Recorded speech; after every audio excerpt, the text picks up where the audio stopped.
Hello everyone, आपका स्वागत है आपके चैनल पे। जैसा कि आप जानते हैं कि हमारा हर साल सीटेट एग्ज़ाम लेता है। हर साल पहले 2 बार एग्ज़ाम लेता था सीटेट का, लेकिन जब से कोविड आया है एक साल में एक बार एग्ज़ाम हो गया सीटेट का।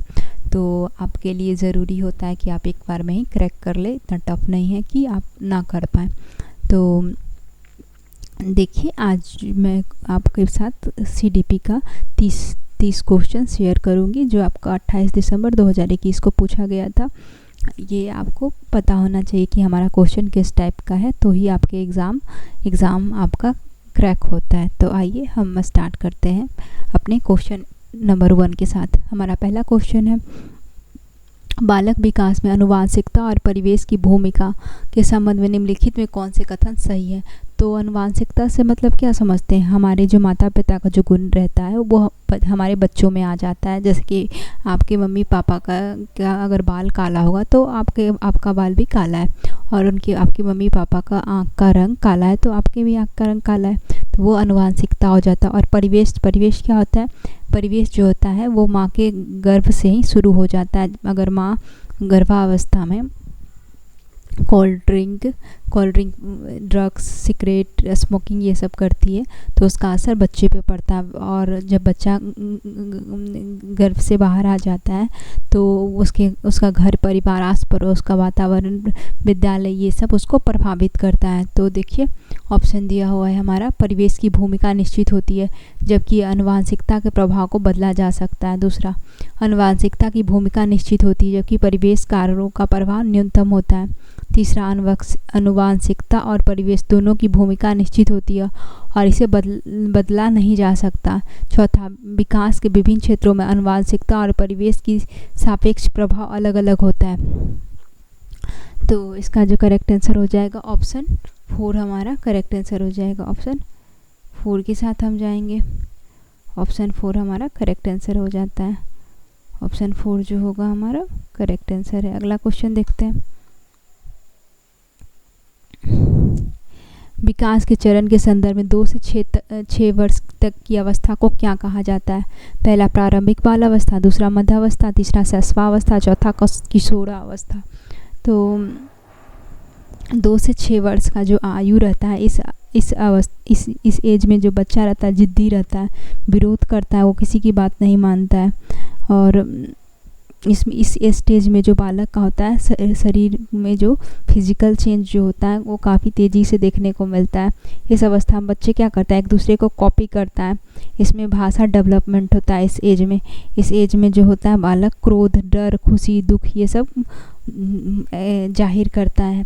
तो प्रारंभिक बालावस्था जो मतलब कि 2 से 6 वर्ष की जो अवस्था है उसको हम प्रारंभिक बालावस्था कहेंगे। प्रारंभिक बालावस्था, ऑप्शन 1 हमारा करेक्ट आंसर हो जाएगा। ऑप्शन 1 के साथ जाएंगे। अगला क्वेश्चन देखते हैं। अगला क्वेश्चन है हमारा,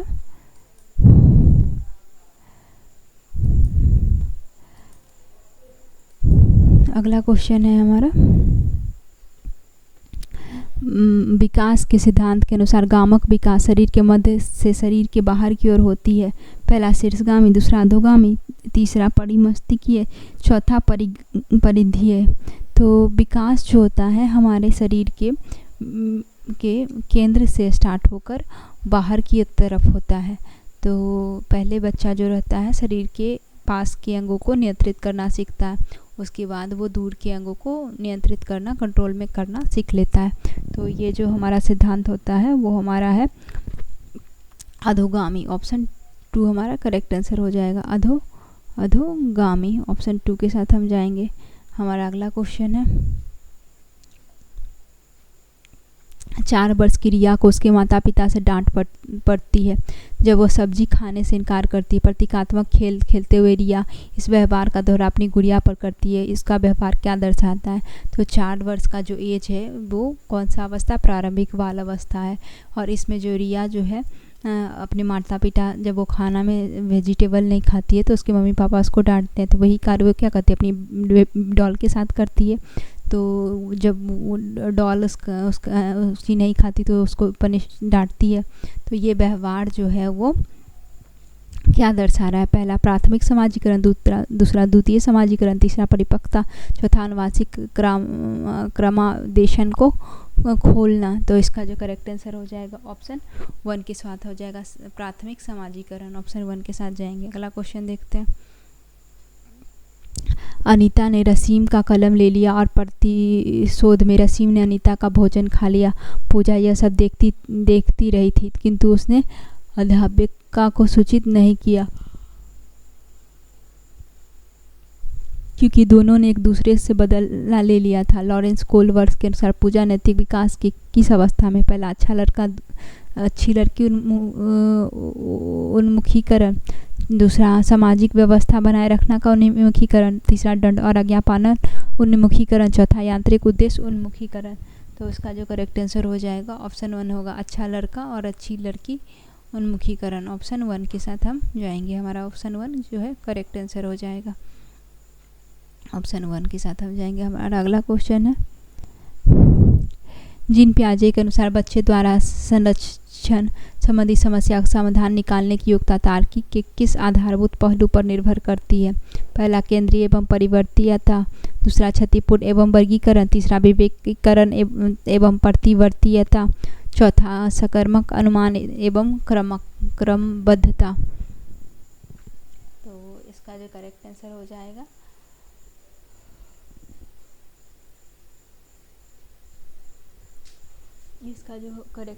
जाएगा ऑप्शन सी, केंद्रीकरण एवं प्रतिवर्तीयता। ऑप्शन 3 के साथ हम जाएंगे।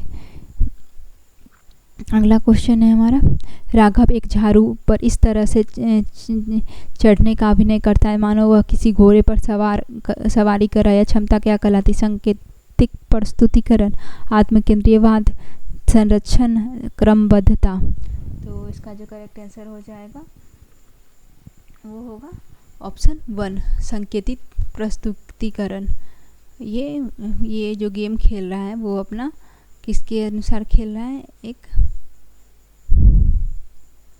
अगला क्वेश्चन,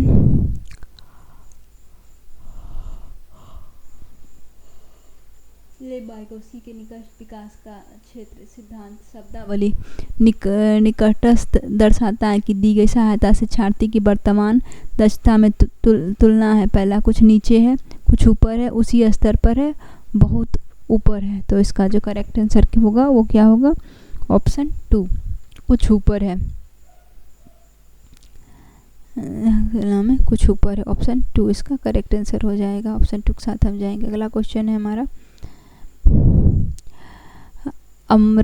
अकरम किसी एक ब्लॉक के समूह के साथ खेलते हुए स्वयं को निर्देश देता रहता है। लेबाइगोसी सिद्धांत के अनुसार अकरम के इस वाचन को क्या कहेंगे? पहला आत्मकेंद्रीय वाचन, दूसरा व्यक्ति वाचन, तीसरा समूह वाचन, चौथा सामाजिक वाचन। तो स्वयं को निर्देश देता है यानी कि आत्मकेंद्रित वाचन है ये।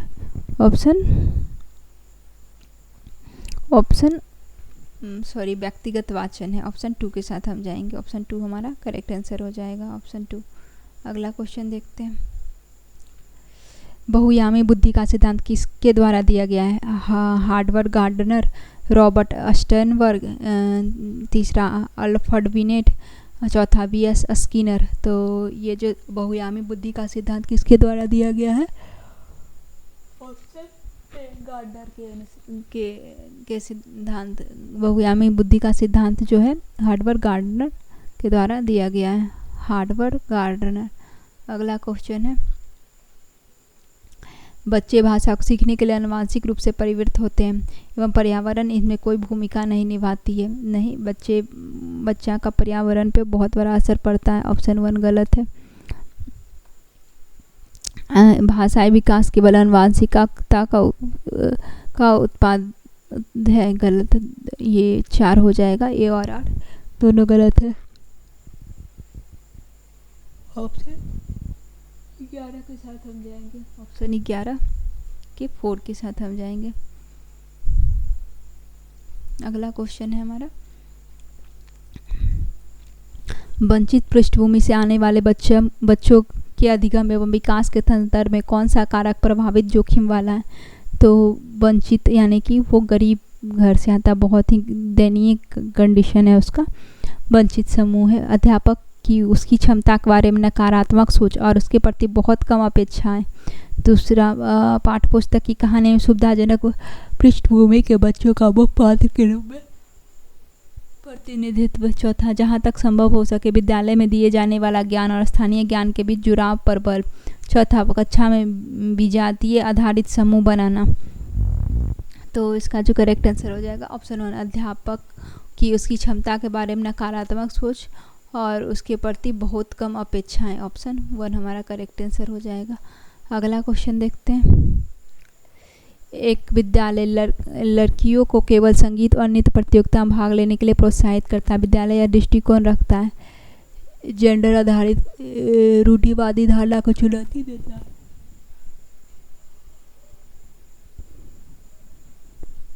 लड़कों और लड़कियों की सहजता योग्यता में वृद्धि करने का व्यवहारिक उपागम है।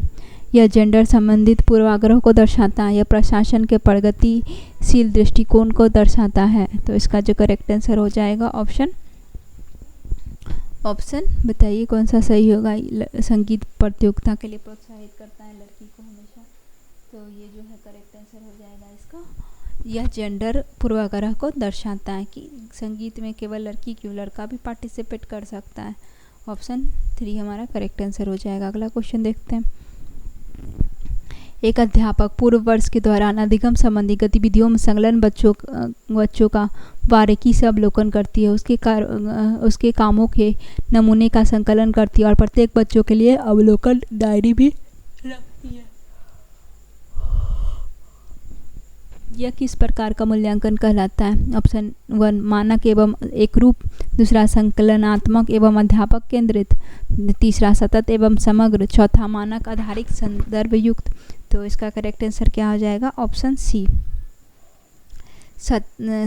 सतत एवं समग्र। ऑप्शन 3 के साथ हम जाएंगे। ऑप्शन 3 जो है हमारा करेक्ट आंसर हो जाएगा। ऑप्शन 3 हमारा करेक्ट आंसर है। अगला क्वेश्चन देखते हैं। बच्चों को भययुक्त परिवेश में अध्ययन करने के लिए प्रेरित करना, आकलन का उद्देश्य क्या है? तो आकलन क्या होता है? जब हम किसी को पढ़ा रहे हैं या कोई बच्चा पढ़ रहा है तो वो उसको कहाँ पे दिक्कत आ रहा है उसका जो हम आकलन करते हैं, या फिर वो कितना सीखा, तो वो हमारा आकलन कहलाता है। बच्चों को भययुक्त परिवेश में अध्ययन कराने के लिए प्रेरित करना, दूसरा बच्चों को धीमी गति से सीखने वाले प्रखर एवं समस्यात्मक रूप से चिन्हित करना, तीसरा अधिगम पर विश्वसनीय प्रतिपुष्टि देना, चौथा कक्षा में प्रतियोगिता को प्रोत्साहित करना। तो आकलन के उद्देश्य क्या है? ऑप्शन, तो इसका जो करेक्ट आंसर हो जाएगा ऑप्शन 3 अधिगम पर विश्वसनीय प्रतिपुष्टि यानी फीडबैक देना। अगला क्वेश्चन है हमारा, विद्यार्थियों में पाई जाने वाली व्यक्तिगत भिन्नता को संबोधित करने के लिए विद्यार्थियों को किस तरह की शिक्षार्थीय युक्तियाँ अपनानी चाहिए? पहला, सभी विद्यार्थियों के लिए एक समान पाठ्यचर्या और आकलन अपनाना, दूसरा विद्यार्थियों को उसकी संज्ञानात्मक योग्यता के आधार पर वर्गीकृत करना और पृथक पृथक भागों में पढ़ाना, तीसरा लचीलापन का भाव रखते हुए विद्यार्थियों की व्यक्तिगत भिन्नता को पोषित करना, चौथा यह सुनिश्चित करना कि सभी बच्चों की व्यक्तिगत भिन्नता को दूर किया जा सकता है। तो ये जो करेक्ट आंसर होगा हमारा ऑप्शन 3, लचीलेपन का भाव रखते हुए बच्चों की व्यक्तिगत भिन्नता को पोषित करना। ऑप्शन 3 के साथ हम जाएंगे। अगला क्वेश्चन है हमारा,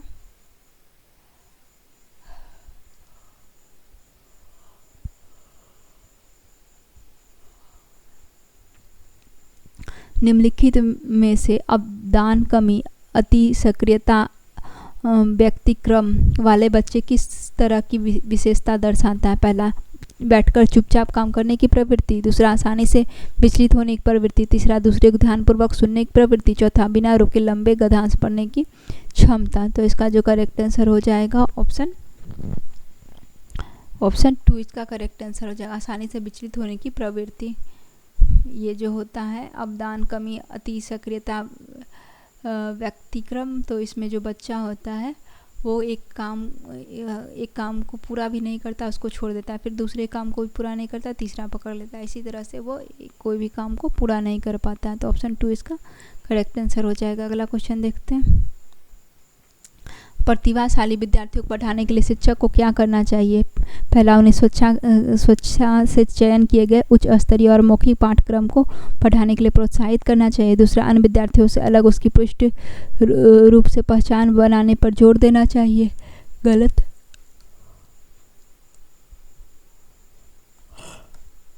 गलत।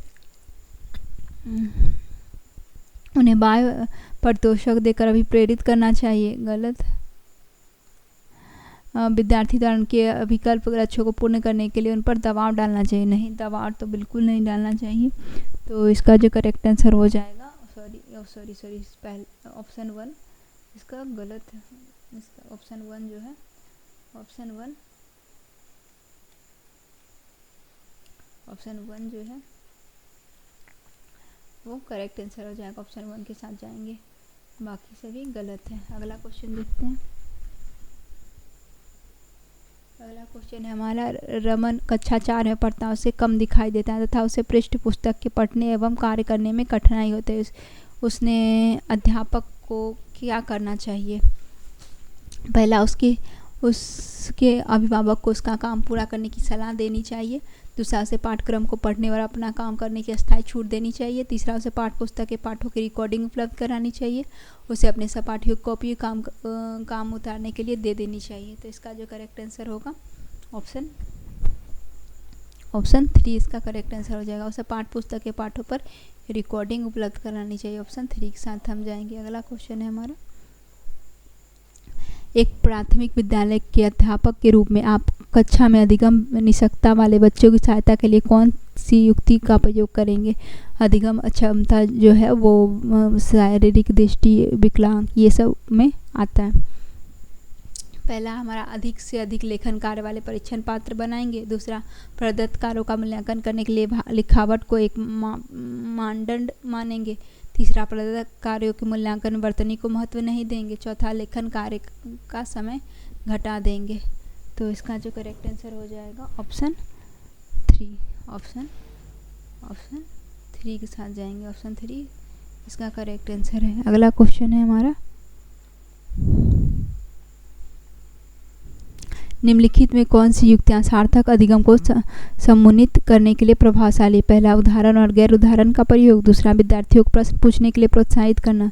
तीसरा, विद्यार्थियों को किसी दूसरे की अवधारणा समझने के लिए कहना। चौथा, बच्चों को अपने निष्पादन की दूसरे बच्चों से सतत रूप से तुलना करने के लिए उकसाना। तो इसका जो करेक्ट आंसर हो जाएगा ऑप्शन प्रभावशाली, सार्थक अधिगम को सम्मानित करने के लिए प्रभावशाली होगा। तो इसका जो करेक्ट आंसर हो जाएगा ऑप्शन 3 इसका करेक्ट आंसर है। पहला, दूसरा और तीसरा इसका सही स्टेटमेंट है। अगला देखते हैं, अहमद प्रभावशाली समस्या समाधान को सम्मानित करने के लिए अपनी कक्षा के बच्चों को समांतर रूप से सोचने के लिए कहता है। बच्चा सार्थक तरीके से सीखता है जब अध्यापक उसे मौका देता है कि वह पहले से जानते हैं उसे संबंध बनाए। तो इसका जो करेक्ट आंसर हो जाएगा ऑप्शन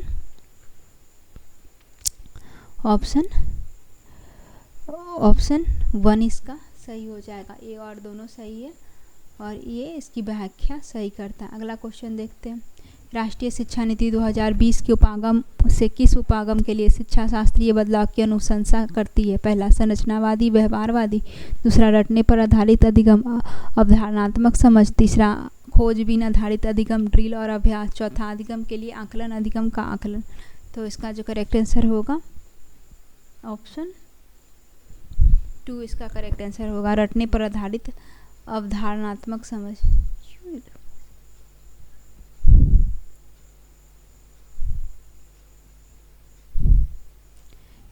इनमें से कौन सा तार्किक चिंतन में योगदान नहीं देता है? पहला, विचारक किसी कथन के संदर्भ में पूर्वानुमान की पहचान करते हैं और उन्हें चुनौती देता है।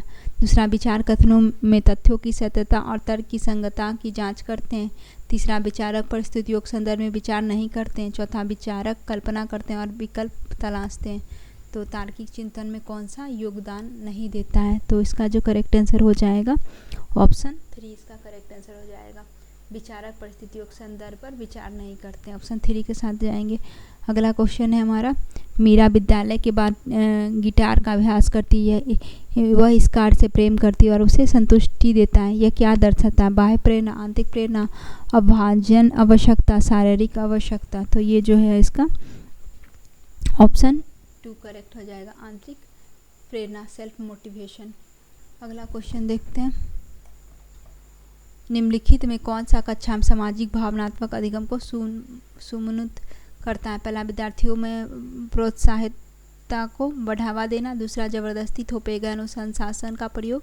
तीसरा, तदानुभूति रखने एवं बात सुनने वाले अध्यापक। चौथा, अच्छे अंक लाने का दबाव। तो इसका जो करेक्ट आंसर हो जाएगा ऑप्शन 3 इसका करेक्ट आंसर हो जाएगा, तदानुभूति रखने एवं बात सुनने वाले अध्यापक, ऑप्शन 3 के साथ हम जाएंगे। अगला क्वेश्चन है, विद्यार्थियों की त्रुटि के विषय में कौन सा कथन सही है? पहला, त्रुटि से अध्यापक को कमजोरी और कुशाग्र विद्यार्थियों को वर्गीकृत करने में सहायता मिलती है। त्रुटि के आधार पर अध्यापक विद्यालय को फेल करके अपना समय बचा सकता है। त्रुटि अध्यापक को विद्यालय की सोच समझने का अवसर देती है। विद्यार्थी को उत्तर बार बार लिखने के लिए कहकर त्रुटि को तुरंत दूर करना चाहिए। तो त्रुटि जब होगा तो आप क्या करिएगा, क्वेश्चन में यही कहा जा रहा है, बच्चे के साथ कौन सा बिहेवियर अपनाइएगा? तो ऑप्शन 3, त्रुटि अध्यापक को विद्यार्थियों को सोच समझने का अवसर देती है, ऑप्शन 3 के साथ हम जाएंगे। ऑप्शन 3 हमारा करेक्ट आंसर हो जाएगा। अगला क्वेश्चन है, निम्नलिखित में कौन से कारक अधिगम को प्रभावित करते हैं? पहला, संवेग। दूसरा, सांस्कृतिक संदर्भ। तीसरा, परिपक्वता। चौथा, रुचि। तो इसका जो करेक्ट आंसर हो जाएगा ऑप्शन 3, पहला, दूसरा, तीसरा, चौथा सभी सही है। अगला क्वेश्चन देखते हैं, निम्नलिखित में कौन सी रचनावादी की विशेषता नहीं है? पहला, विद्यार्थी अपनी समझ को स्वयं सृजित करता है। दूसरा, कुछ भी नया सीखना मौजूद समय पर निर्भर करता है। तीसरा, सीखना सामाजिक अंतःक्रिया द्वारा बाधित होता है। चौथा, अर्थपूर्ण अधिगम प्रामाणिक अधिगम कार्य द्वारा घटित होता है। तो इसका करेक्ट आंसर हो जाएगा ऑप्शन 3, सीखना सामाजिक अंतःक्रिया द्वारा बाधित होती है, ऑप्शन 3। अगला क्वेश्चन हमारा, कक्षा 3 की पाठ्य पुस्तक में कार्टून और कहानी का उपयोग किया गया, इससे बच्चे के मन में आवश्यक भ्रांति उत्पन्न होगी। दूसरा, बच्चों के सीखने के प्रति बोरियत एवं रुचि को बढ़ावा मिलेगी। विद्यार्थी का ध्यान अधिगम अवधान को सीखने से भटक जाएगा। विषय वस्तु को बच्चों के लिए रोचक और अपने से जुड़ी लगने वाली बनाया जा सकता है। तो इसका करेक्ट आंसर हो जाएगा ऑप्शन 4 इसका करेक्ट आंसर हो जाएगा। तो आज के लिए इतना ही, धन्यवाद, थैंक यू सो मच।